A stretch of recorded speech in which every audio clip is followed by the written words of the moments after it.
It's happening. Winter has ended. The bears have come out of their hibernation. They're stepping out of their caves. They're stretching. They're hungry and they're angry. And they're coming for me and you. Over these last 1, 2, 3, 5 years, these modern bears have had to watch all of us make hundreds and thousands of % gains on this modern product. They've had to watch us make thousands and tens of thousands of dollars, all the while just cringing, talking against it. And finally, they have a little something to grab onto to start getting their I told you so's out. Literally, Scarlet and Violet just got released. Literally, we just got word that reprints are going to be coming of some sets we don't even know yet. And they're already having a field day with it. I mean, you're seeing titles like, The Dark Side of Pokemon has returned. This is the end of Modern Sealed as we know it. You know, all these flashy thumbnails and titles at the first sign of adversity. But I love that. Because one thing about adversity is, it brings out people's true colors. You don't really know who someone really is until they get hit with adversity. And over these past 3-5 years, you've seen two things. Some people have held true to who they are and what they believe, and I respect those people. I mean, I agree with them, but I respect them a whole lot more.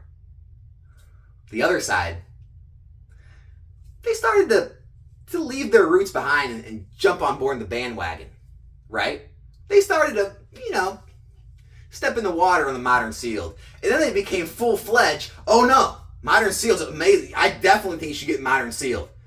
And they become full Modern Sealed bulls. But now, at the first sign of adversity, those same people, they're going to start making bearish content again. They're going to try to jump off the bandwagon and talk about all these reasons why Modern Sealed is going to be going down and all these reasons. But I love that. Because now everyone out there can see for yourselves. You can watch it happen and you can see who people really are and what they actually believe. Now, here on Nostalgianomics, we don't shy away from adversity. So, I figured I'd treat this video and this time in the hobby kind of like 8 Mile, Eminem's movie. At the end of the movie, right, when they're having their final rap battle, and Eminem just decides, hey, I'm just going to come out and I'm going to throw out every negative thing this guy could possibly say about me right in his face. And he does it, and what happens? The guy just, when it gets his turn, he just drops his mic and just backs away, doesn't even try to battle back. So that's what we're going to do here. We're just going to lay everything out on the line of every negative thing they're possibly going to say against it, because they're going to be able to get their I told you so's, right? But I want to help everyone out there realize how you can handle it, how to prepare for this time, and how we're still going to come out of this just like we always have every single time in the hobby. Again, never been a booster box in the whole course of Pokemon that hasn't risen in value. Just keep that in mind. So, first up, Scarlet and Violet. Yeah, let's talk about it. It's a little lackluster. People aren't super connected. The Pokemon aren't super popular. Okay, great. Ash. Ash is going away, right? Pokemon's ending with Ash. Guess what? No one cares. Again, nobody cares. I know tons of friends I have with kids. The kids have the Scarlet, Violet, Arceus video games, for the Switch. They have the cards. Not one of them watched the stupid show. All right? Not one of them do. It's just the way it is. Back when I was a kid, that's what you did. You watched the show. Nowadays, they're on YouTube, they're on TikTok. They don't care. They're not watching it. It doesn't take away from the popularity of the cards and of the games. Okay, so let's get that right out there right away. The yellow borders to the silver borders. Yeah, it's yet to be seen how that's going to be accepted. It's been accepted in Japan for years, and the Japanese cards are more popular than they've ever been in history. But yeah, maybe silver borders will kill the U.S., but it did in Japan. I don't know where that's coming from, but that's what people are going to say. Don't know. The real concern is the supply. So I would agree with that. The supply is very heavy. So I'm sure all the card shops are really happy right now. They can make some money again. But the supply is very heavy. If you can look around online, all the different sites, it seems to be endless amounts of cases and endless amounts of boxes. Like every seller is 12 plus. There's tons getting sold, but then there's just always available. So, and the prices are continuing to get to undercut each other like we saw, in the past. And so this is not going to be a Lost Origin, Silver Tempest, Crown Zenith type situation where the products come out, there's just not enough to go around, they get bought up immediately and the prices go to the moon. It's not going to be like that this time. All right? Pokemon's been saving up, and now they finally released their load, and it's a lot, right? And it's going to take a long time for the market to eat it up. Now, the other issue is they nerfed the pull rates. And I don't know why they did this. Maybe they were getting just too much backlash for the alt arts. I don't know. I think it was smart to go the alt art route. But, they brought the EXs back, and it's almost like they wanted to bring the XY era pull rates back. Now, I get it. Those of you who know XY, it's not that easy. To pull an XY like full art or, a secret rare, it was not hard at all. I mean, for lack of a better term, like one case of like XY evolutions, you're gonna pull every single card in the set, every single card, and doubles of the full arts and secrets. I mean, that's just how it was back in XY. There were some cards that were a little more rare. Like the Silver Dialga from Phantom Forces, or but really, realistically, none of it was rare. Like a case of any one of those XY era products would have got you every card in the set almost, just the way it is. Sun and Moon, those were a lot more rare, like the secret rares and the rainbow rares. This new era with Scarlet and Violet, it's not even as rare as Sun and Moon, in my opinion. It's nowhere near as rare as the chase cards in Sword and Shield. And so they almost reverted everything back to XY. They went back to EXs, they went back to easy pull rates. I don't know, what kind of calculations Pokemon made, in the Ivory Towers, but apparently they thought this was the way to go. That's what all the suits and the board meetings, and that's what they came up with. Don't know how it's going to play out. I think it's a negative thing. When you have a booster box selling for the new MSRP and they're going for in the 120s, and then you have the highest chase card going for like $60, you kind of have an issue there. Just look at other Pokemon sets. Look at other hobbies. I've opened up some Dragon Ball Super boxes where literally they have $500 and $700 and $1,000 cards in a $75 box. Okay? Same thing goes for some of the Yu-Gi-Oh sets and Magic sets. Magic, they have some issues too, but I don't understand how you can have the best chase cards going for $50 and $60.